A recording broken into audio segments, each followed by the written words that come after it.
Hello everyone, how are you doing? This is MD Tech here with another quick tutorial.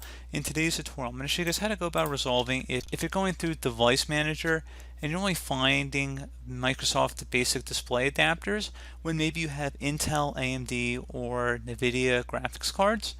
So in this tutorial, I'm going to show you guys just how you would go about actually getting the correct display adapter or the most applicable and most optimized one for your system. So we're going to go about doing this by just opening up a web browser, doesn't matter which one, and we're just going to navigate over to google.com, and into Google we're just going to go ahead and search up whatever our graphics card driver is. So let's just say AMD graphics drivers. I just want to search for that, and we're going to go ahead and open that up. And basically at this point you could just run this tool to download now, which would auto detect and install updated drivers.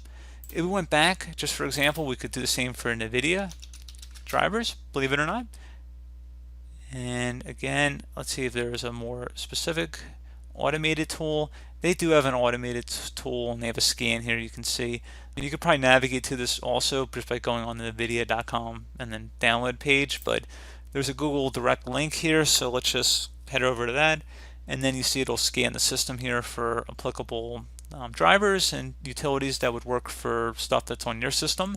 And you could do the same for Intel graphics drivers update, for example, and you should be able to just go right on Intel's website here, and they should have an automatic tool as well.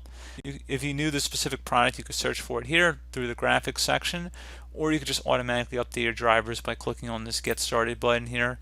So pretty straightforward process, guys, and then you just would follow along with the on-screen prompts. So do hope I was able to help you guys out. Thanks for watching, and I do look forward to catching you all in the next tutorial. Goodbye.